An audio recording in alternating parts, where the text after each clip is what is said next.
लेकिन उन बच्चों की हिम्मत देखिए कि जो बच्चे 3-3, 4-4 बरस के, उन पर कोई कपड़ा नहीं लेकिन मस्ती से खेल रहे।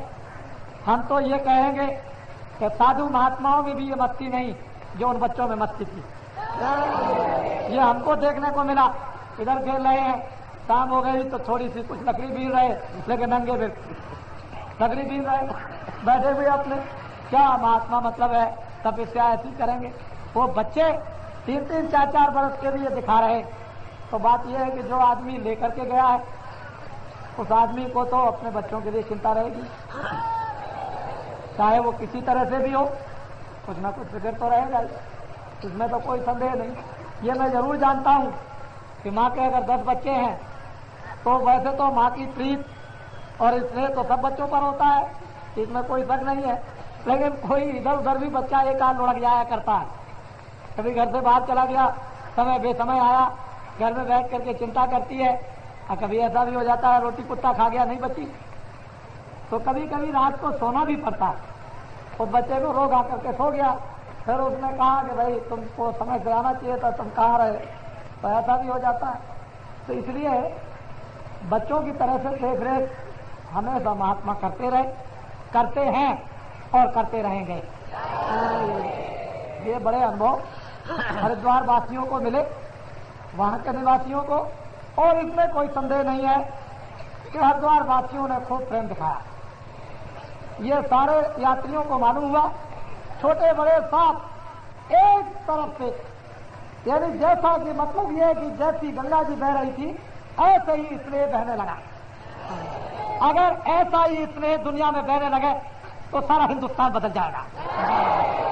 यानी ये देखिए, हम तो यहाँ तक कहेंगे कि राजनीतिक लोग भी ये कहने लगे हरिद्वार में कि भाई मेरे ऊपर भी यानी यात्रियों का और जय गुरुदेव बाबा का रसा चढ़ गया और मुझे भी अब पार्टी छोड़ देना पड़ेगा।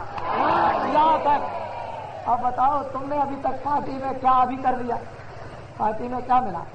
धोखा, बेईमानी, झूठ, छल, कपट, फरेब, मार पीट, लूट, शराब, कबाब, यही मिला और क्या मिला था? इसमें क्या किसका फायदा? तुम्हारा भी फायदा नहीं, किसी और का भी नहीं। अरे बाबा जी के प्रभाव में बह चलो, सब आनंद, सब सृष्टि आनंदमय। अरे भाई ऐसा हो जाए सब में। ये देखिए, और आदमी किस दफ्तर का था, चाहे पुलिस का हो, चाहे म्युनिसिपैलिटी का हो, चाहे बिजली का हो, चाहे टेलीफोन का हो, चाहे व्यापारी हो, चाहे मजदूर हो, सब में एक लहर। जिस तरह से वहां ठंडी लहर थी उसी तरह से लोगों में आनंद की लहर दौड़ गई। ये हुआ सचमुच है, भगवान ने कितनी बड़ी प्रेरणा लोगों को दी, और सब लोग इसी हवा को बराबर कायम रखें और बहाते रहें, तो फिर क्या पूछिए क्या हो जाएगा। ये तो हम, आप और प्रभु सब के सब साक्षी बनेंगे, तभी तो काम बनेगा। हमको भी साक्षी बनना, आपको भी साक्षी बनना, भगवान तो साक्षी है ही, वो तो देख ही रहा है।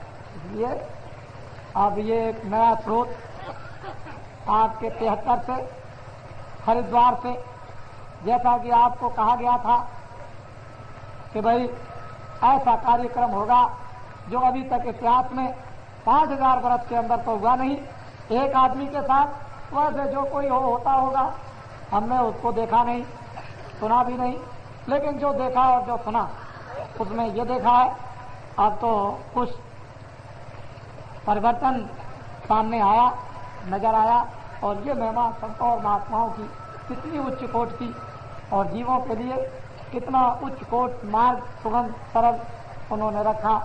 जा जा करके गांव-गांव में कहीं नानक का इतिहास मिलता है, वो नेपाल गए, वो बर्मा गए, वो लंका गए, वो कहाँ गए, वो कश्मीर गए, वो इधर चले गए, दक्षिण में चले गए। उस समय तो रेलें नहीं थी, लेकिन इतना दूर तक कैसे घूम आए?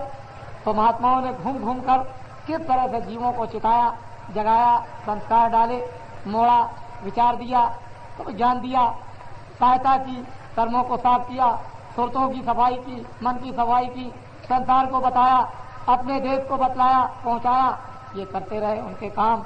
हम तो ये समझेंगे और समझ रहे हैं कि उन्हीं महापुरुषों की ही कृपा है तो आज जीव तैयार हो गए अपने सच्चे स्वधर्म को पालन करने के लिए, अपने सच्चे देश में जाने के लिए।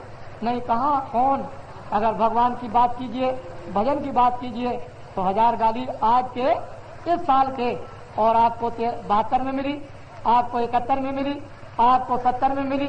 इसके पहले तो तमाम गालियां मिलती थी, वो आपने बर्दाश्त की, सुना भी आपने, दांत आपने दबाए, किटकिटाए, लेकिन बाबा जी कहते रहे नहीं, सब कुछ नहीं, अपने रास्ते पर लगे रहो, लगे रहोगे सफलता हो जाएगी। ये तो हम लोगों की चाल हाथी की है। जब बड़े हाथी काले को कुत्ता देखता है तो भूखता है। कुत्ता कोई यूं नहीं भूखता, कुत्ता डरता है उससे, इसलिए वो भूखता है। किसी आदमी से कुत्ता डरता है तो भूखता है, जब किसी से कोई डर लगेगा तो भूखेगा। ऐसे बहुत से आदमी भी कुत्ते बन जाते हैं, जब डर लगता है तो भूखते हैं। तो हम लोगों को अपना चलते रहना चाहिए, वो तो डर की वजह से भूखेंगे, लेकिन जब वो इधर को सूंड मारता है ना तो कुत्ता मारता छलांग हुआ चला जाता है। समझ गए? ये समझ लीजिए आप। तो अपने को क्या, अपने को चलना है, भगवान की याद करनी, समझ गए? अपने सच्चे रास्ते पे चलना, अपना कल्याण करना है। लोग भूखते रहेंगे, डरते, क्यों डरते हैं? अब ये तो उनके अंदर का डर है। अब तुम क्या करोगे? इसके लिए तो डरते ही रहे। हाँ, शब्द तुड़ावे सब जंजीरा, शब्द मिटावे तन मन पीरा। जो है वो जंजीर, जीवात्माएं जो बंधन में, कारागारों में जलमती और मरती है, वो शब्द छुड़ा लेता है। शब्द जंजीरों से छुड़ाता है, और सब दर्द जो जन्म मरण का हो रहा उससे बचा लेता है। सब बहुत चिंताओं से मुक्त कर लेता है, जन्म मरण खत्म हो जाता है, आना जाना, ये सब काम शब्द करता है। शब्द में कोई किसी प्रकार की कमी नहीं, उसके अंदर में संपूर्ण खजाना, हर ज्ञान, शक्ति, प्रेम, दया, आनंद सबका भरा हुआ रसाला है। वो ऐसा शब्द है, और वो सब मनुष्य रूपी मकान में तो महात्माओं के मिलने पर ये होता है। हमारे इस कार्यक्रम को देखने के लिए बहुत से हरिद्वार वासी भी यहाँ पर आए हुए हैं। बहुत से हरिद्वार वासी भी इस कार्यक्रम को देखने के लिए आए, लेकिन सब लोग तो अपने अपने टेंट में है ही। ये तो थोड़े से बैठे हुए, सामने जगह भी नहीं रही बैठने की, तो सोचते हैं कि चलो अपने अपने टेंट में सत्संग सुनते रहें। यहीं पर बैठे हुए तो बैठे हुए, यहाँ तो भी कुछ भी नहीं आए निकल करके, सब लोग अपने अपने टेंटों में खजाखज भरे हुए। हरिद्वार वासी आए, उन्होंने ये सोचा कि शायद हमारे यहाँ ही ये कार्यक्रम हुआ तो जरा चल करके देख लिया जाए, शायद बाबा जी कहीं आगे झूठ तो नहीं बोल रहे। हरिद्वार वासियों, हमारा कार्यक्रम ये कोई नया नहीं, हम जिधर भी जाते हैं उधर यही आपको मिलेगा, ऐसा ही सामान मिलेगा, ऐसी उपस्थिति मिलती है जिधर भी जाते हैं। अखबार, रेडियो इसकी सूचना न दें, आपके सुधर्म की, आपके चरित्र की, आपके प्रेम की, आपके सदाचार की, आपके देशभक्ति की, आपके प्रेम और आप मर्यादाओं की, आत्म कल्याण की, तो ये कोई माने और मूल नहीं रखती है। हमारा दिल और दिमाग जिस चीज को स्वीकार करता है, उस चीज को अखबार या और चीजें क्या कर सकती हैं? तो ये तो हमारा दिल और दिमाग, हमारी आत्मा इसको स्वीकार करती है, कोई इसके लिए क्या कर सकता है? कुछ नहीं कर सकता। इसलिए हम सब लोग सबके प्रति ये कामनाएं रखें कि एक वक्त आए भगवान सबकी बुद्धि सद्बुद्धि हो जाए। जब हमने ये कामना पूरी कर ली कि हरिद्वार में सबकी शुभ कामनाएं, शुभ भावनाएं हो गई, तो ऐसी हम भावनाएं बनाए तो सब में हो जाए, आ जाएगा। हवा तो कहीं ना कहीं से चलेगी, चाहे वो उत्तराखंड से चले, चाहे वो द्वारका की तरफ से चले, चाहे वो पूरब की तरफ से चले, हवा कहीं ना कहीं से चलेगी। लेकिन हवा उत्तराखंड से चल पड़ी, अब चलेगी हवा, घबराइए नहीं, आप चारों तरफ बहेगी, ऐसी हवा है। तो इसलिए अपना कार्यक्रम पूरा हरिद्वार पड़ाव का सफर हुआ। अब आ गए आप मथुरा में। स्वामी जी महाराज, गुरु महाराज की पुण्यतिथि पर आज के जाने का समय है। ऐसे महापुरुष जिन्होंने एक बीज डाल दिया, उससे कितना बड़ा दरख्त तैयार हो गया। उन्होंने बड़ा स्पष्ट कहा था कि साधु आएगा, तूफान लेकर आएगा, आंधी लेकर आएगा, सत्संग संभाले नहीं संभलेगा, बड़ा भारी धर्म का प्रचार होगा। ये गुरु महाराज उस समय पर बताते थे जब हम 2, 4, 5, 10 आदमी थे। आपको आश्चर्य होगा कि स्वामी जी महाराज सन 47 में उसके पहले ये सब चीजें बताते थे। और अब आपको जानना चाहिए कि 20 बरस से ऊपर हो गए और 20 बरस से पहले की बात उन्होंने बताई थी। ऐसा ऐसा होगा, ये सारा का सारा नक्शा अपना सब वाक्यों से बताते रहे, समझाते रहे। तो हमने कहा महाराज इतना बड़ा हजूम तूफान आंधी का आएगा, कैसे संभलेगा? क्या लगे उसको कुछ नहीं है, वो तो संभलाया है। वो तो मतलब यह है कि एक निमित्त मात्र काम करना है, बाकी सब दया काम कर रही है। इसमें कोई संदेह नहीं, सब संभलाया है, सब दया से सब काम हो रहा, जो कुछ भी हो रहा है। और दया से आप चल रहे हो और दया से काम हो रहा और दया से परमार्थ बनेगा। समझ गए? दया से सब काम स्वार्थ से होंगे, दया से आत्माओं का कल्याण होगा। बोलो, ये आज स्वामी जी महाराज का पूजन है रात्रि, जिसके लिए प्रतीक्षा करते आए हो वो हरिद्वार में पड़ाव पर रसायन भी तैयार की, वो भी इसमें मिला दी जाएगी उसी प्रसाद में। एक तो भभूत होती है और ये प्रसाद होता है। भभूत से ज्यादा प्रसाद बहुत फायदा करता है। वक्त पर, जरूरत वक्त पर, जाने पर, मृत्यु होने पर, शरीर छोड़ने पर जब प्रेमियों को प्रसाद खिला दिया जाता है तो ऊपर को जाता है, ऊपर की तरफ। प्रसाद में बड़ी शक्ति होती है। भभूत की तो बात एक सामूहिक रहती है, लेकिन प्रसाद खास लोगों के लिए होता है, उसको लोग नहीं जानते, क्योंकि अभी प्रसाद की बातें कभी आई नहीं, सेवा की बात कभी आई नहीं, दान पुण्य की बात कभी आई नहीं। अभी तो ये सब चीजें आपके यहाँ बिल्कुल छूटी रही, उसको कभी नहीं बताया गया सत्संग में। अब भी आने का नहीं, फिर आगे कभी जब अवसर मिलेगा तो आपको फिर बताया जाएगा। लेकिन प्रसाद में बड़ी शक्ति है, बड़ी ताकत, बहुत छुपा हुआ रहस्य होता है प्रसाद में। और भभूत की बात अलग होती है। इसलिए प्रेमी यहाँ पर आते हैं, अपने साधन भजन करने वाले, जो अपने अपने गांव में नामदान लेते हैं, अपने शहर मोहल्लों में, अपने अपने घरों पर, स्थानों पर, वो यहाँ पर आते हैं, प्रसाद के लिए आते हैं, यादगार के लिए, कुछ छोड़ने के लिए। यहाँ कर्म खुलते हैं, जलते हैं, साफ होते हैं, शुद्धि होती है, पवित्रता होती है। कितने जन्मों की गंदगी का भार अपने सिर से उतारता है और हरे सत्संगी को उसका अनुभव भी होता है कि वास्तव में मेरा भार उतरा। इसमें कोई संदेह नहीं। काल के देश में तो नाना प्रकार के कर्जे हैं ही, नाना प्रकार के भार लदे हुए हैं, लेकिन महात्मा किस उपाय से जीवों के साथ में मेहनत करके उतारते हैं, ये तो महात्मा ही काल के देश में अपना अखाड़ा लगाकर और जो कुश्ती लड़वाते हैं वो उसी को समझते हैं कि कैसे माया से तुम्हारी कुश्ती होगी और तुम कैसे इस काल के कर्मों के जखीरे से जीतोगे, इसको संत ही जानते हैं। कैसे उनको लड़ा कर धीरे से उनको निकाल कर और फिर उनको बिल्कुल एकदम जिता देते हैं, निकल आते हैं। नहीं तो बच्चा माया काल का कर्मों का देश है। वैसे काल अपनी तरफ से कोई शक्ति नहीं कर रहा, उसने तो अपना विधान बना करके अलग हो गया। अब विधान का उल्लंघन नियम का करोगे, बस उसी में बंध जाओगे, उसी से तुमको सजा मिलती रहती है बराबर। और महात्मा उससे निकाल लेते हैं, धीरे से बता करके निकाल लेते हैं, उतार कर निकाल लेते हैं, और उस समझा करके निकाल लेते हैं, उधर से हटा करके निकाल लेते हैं, सफाई करके निकाल लेते हैं, हर तरह से निकालते हैं।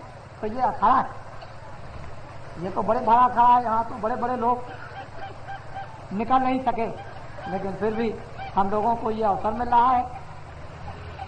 और ये पुण्य तिथि आज हमारे सत्संगी जब पुराने आश्रम पर सन 53 में आए थे तो कुल 40 आदमी मैं स्वामी जी महाराज परिवार के थे। उनके परिवार में तो मैं समझता हूँ उस समय पर 15-20 आदमी तो उनके परिवार में, और उसके बाद 10-20 आदमी और थे। इस तरह से कुल 40 आदमियों का भंडारा हुआ था। उसमें यह कहा था कि ये जगह तो भर जाएगी और इसके चारों तरफ जगह वो भी भर जाएगी, फिर कोई नई जगह पर आश्रम लेना पड़ेगा। अब आप ये भी देख रहे हो कि ये सब भरने जा रहा, जो अपनी जमीन ली गई वो इसी उद्देश्य के लिए ली गई, दूसरा कोई उद्देश्य नहीं है। उसमें सत्संग का कार्यक्रम, ठहरने का कार्यक्रम, अपने सब का कार्यक्रम, ये सब इसी में इसी उद्देश्य के लिए। बाबा जी को क्या एक कमरे में रहना हो, कहीं भी रह सकते, एक कमरे में कहीं भी रह सकते हैं, लेकिन यहाँ पर इतना बड़ा कार्यक्रम कई वर्षों से हो रहा है।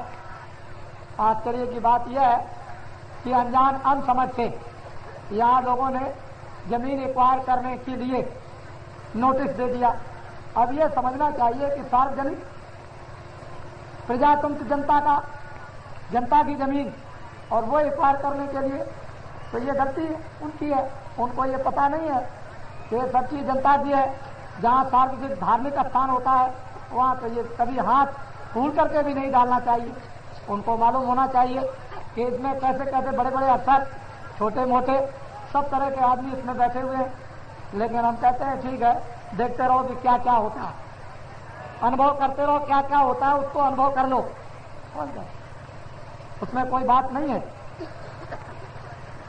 ये सब चीजें मनुष्य जब बर्दाश्त करता है तो भगवान से बर्दाश्त नहीं हो सकती, इसलिए भक्तों को बर्दाश्त करना चाहिए, फिर भगवान नहीं बर्दाश्त करता।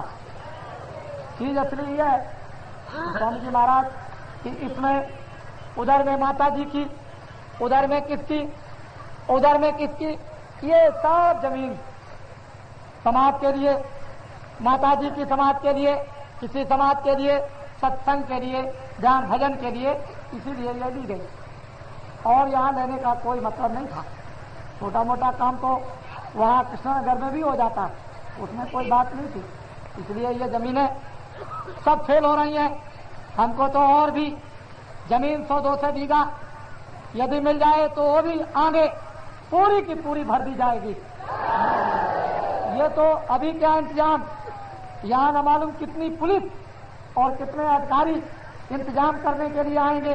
अभी देखते तो आप रहिए, इनका इंतजाम होगा, ये सब यही व्यवस्था करेंगे, ये सब कुछ इनको करना होगा, क्योंकि जिम्मेदारी जिनकी वो व्यवस्था करेंगे, हमारा जो काम वो हम करेंगे। अब तो आने लगे, अब यहाँ पर हमारे सिपाही भी हैं, अब अधिकारी भी आने लगे, नोटिस में भी आ गया, फाइल में भी आ गया कि एक कदीमी यहाँ पर सत्संग होने लगा, प्रतिवर्ष का इतने लाखों आदमियों की उपस्थिति होने लगी, तो ये सब इंतजाम होगा। और हमको तो जमीन की और जरूरत है। यहाँ 100-200, 400, 500 बीघा भी जमीन मिल जाए तो ये तमाम यात्रियों से जमीनें भरी रहेंगी। इसलिए ये धर्म स्थान है, यहाँ पर सब लोगों का लाभ, हर कौम जात के आदमी यहाँ पर उपस्थित हैं अपनी परम शांति के लिए, लौकिक शांति के लिए, आत्मिक शांति के लिए, अपने चरित्रों के लिए, अपने सदाचार के लिए, अपना जीवन बनाने के लिए, लोगों की सेवा का पाठ सीखने के लिए, देशभक्ति के लिए, समाज सुधार के लिए, हर तरह से यहाँ पर लोग आते हैं। और ये गुरु महाराज का आज का दिन कितना पवित्र उत्तम है। वैसे तो यह है हमको कोई गम नहीं, इसलिए कि वो चेतन पुरुष थे, वो मरे हुए नहीं थे। मरे हुए होते तो हमको रोना आता। वो चेतन पुरुष है, वो बैठकर देख रहे, हमारी संभाल कर रहे, सबकी संभाल कर रहे, सबको फायदा पहुंचा रहे, सबको दया पहुंचा रहे। इसलिए हम सब लोगों को खुशी होनी चाहिए कि ऐसा महापुरुष ऐसे बीज छोड़कर यहाँ पर गया जो सबकी भलाई अंदर बैठकर अतिष्ट बैठकर सबको दे रहा। इसलिए हम उसका पूजन करेंगे कि हमारे हर वक्त संभाल कीजिए, हर वक्त हमको देखते रहिए, हमको कहीं गड्ढे में जाने मत दीजिए, हमको बराबर रक्षा करते रहिए। हमने जो भी भूल चूक से गलतियां की है उनको क्षमा करते रहिए, जो कुछ भी गंदगी है उसको साफ करते रहिए। अंदर और बाहर से सब तरह से प्रार्थना कर रहे हैं, इसीलिए हम लोग आया करते हैं भंडारों पर। भंडारों की एक महत्वपूर्ण दया मिलने की पुण्य तिथियां होती है। वो मालिक ऊपर बैठकर ऊपर शब्द के द्वारा, प्रकाश के द्वारा जब दया की बौछार करता है तो साधकों को न मालूम बहुत कुछ मिलता है, बहुत कुछ अनुभव करते हैं। मैं तो यहाँ तक कहूँगा जो खा करके भी सो जाते हैं उनको स्वप्न में भी उसका अनुभव होता है, लेकिन बेचारे स्वप्न वाले भूल जाते हैं। जो भजन पर बैठते हैं उनको बहुत कुछ अनुभव हुआ करते हैं, वो नहीं भूलते हैं। इसलिए जो स्वप्न में भी आपको आनंद मिलने लगे, स्वप्न में भी दया मिलने लगे, प्रसन्नता आने लगे, उसको भी समझो कि मेरे ऊपर भी बड़ी भारी दया हुई, उसकी वर्षा हुई है। तो ऐसी पुण्य तिथियों पर जीवात्माओं का साल साल में ऐसे ही फेरे लगते रहें तो बराबर याद करते रहोगे। अरे भाई कितने कितने दिनों तक लोग जंगलों में साधना करते थे। जब किराए के मकान से जीवात्माओं को निकाला गया तो भगवान कहना भूल जाया करते थे। लेकिन ये साधक तो थोड़ा बहुत भजन ध्यान करते हैं, ऐसी मस्ती चढ़ जाती है कि शरीर में एक भी श्वास रहती है तो जय गुरुदेव बोलते रहते हैं। ये देखने को अब ये स्वामी जी महाराज की दया नहीं तो क्या, तो बहुत बड़ी दया। सब लोग बताते रहते हैं। चारों तरफ के प्रांतों के, गुजरात, मध्य प्रदेश, महाराष्ट्र, राजस्थान, हरियाणा, उत्तर प्रदेश, बिहार, बंगाल, सभी प्रांतों के यहाँ पर आदमी लगभग उपस्थित हैं। अब वो बात अलग है कि आजकल की परेशानी, गरीबी, महंगाई, इनसे बाहर के बहुत घरेलू खर्चों की वजह से बेचारे बड़े परेशान हैं। लेकिन मैं तो इनकी इतनी हिम्मत समझता हूँ कि इतनी हिम्मत कोई कर नहीं सकता है। हमने बहुत देखा हर जगह पर हमारे सत्संगियों में बहुत हिम्मत, बड़ी हिम्मत है इनके अंदर में, इसमें कोई संदेह नहीं। अब आज रात्रि को 12:30 बजे से पूजन शुरू हो जाएगा। आप लोग अपने अपने रात को तैयार रहेंगे, लेकिन कोई अर्जा नहीं, तो सुबह भी होगा। तो अपने जैसा जिसको समय मिले वो अपना निवृत्त होते जाना, आते जाना, और पूजन होता जाएगा, प्रसाद मिलता जाएगा, समझ गए, तो उसको लेते जाना अपने घर में, घास में बांध करके, जरूरत पर काम आएगा। खाता रहते फिर साल में फिर अपना ताजा कर लेंगे आकर के। तो साल में फिर होगा, तो अपनी जिंदगी 2 साल की हो, 4 साल की हो, 5 साल की हो, 10 साल की हो, 20 साल की हो, 25 की हो, 50 की हो, अपने को तो ये काम करना ही है। उससे क्यों पीछे हटना, जब जाना ही है पीछे हटने का कोई काम नहीं। हर साल हर ताजगी करनी है, उससे नहीं पीछे करना है। ये तो खेल और तमाशे जब तुम मथुरा नहीं आए थे तब भी हो रहे थे, यात्रा में नहीं आए थे 70-71 में तब भी हो रहे थे, आ गए तब भी हो रहे थे।